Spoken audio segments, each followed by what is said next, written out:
plenty of it. And an immense amount of competition for it. And it's not just grants anymore. Yeah. Crowdfunding. I mean, one of the best ways in the world to get money, if you can manage it, is to sit down in front of somebody who's got it. That's where most of it comes from.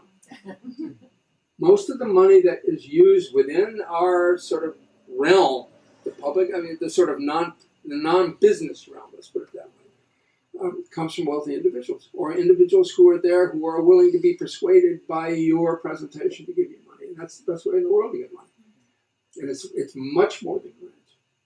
Grants can be very useful, in my experience, if you use them tactically and don't get dependent on them. I said in this book that for a smaller organization, sometimes one of the best grants that might be made is one which is based on an organization asking for a funder to make it possible to do its first audit. It's a capacity building grant. You know, where the organization's never done anything like that before, because when you're able to do that and say to somebody else you go to, yes, we are audited, yes, we're clear.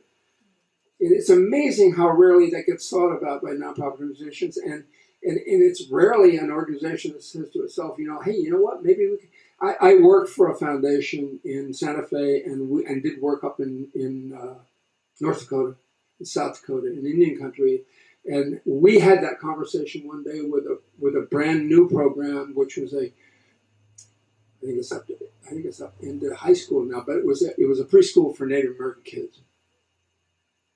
And we had a conversation one day, the founder and I, and we called the foundation up and said, "There's not enough money on the table now to do an audit, and it makes sense to do it. Will you pay for it?" They said, happily. They jumped on it and said, "Here, that's yours." My point being that you said, is there still grant money out there? Sure there is, but if I were going to go after grants, I would try to be tactful about not getting dependent on them, because they're absolutely unreliable. They come and go.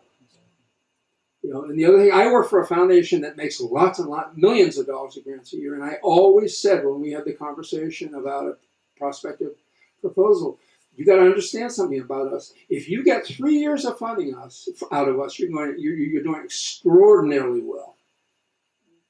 You're more likely to get 2 and most likely to get 1, because that's the way we operate. It's ludicrous, but that's the way we operate. That's the way most funders operate.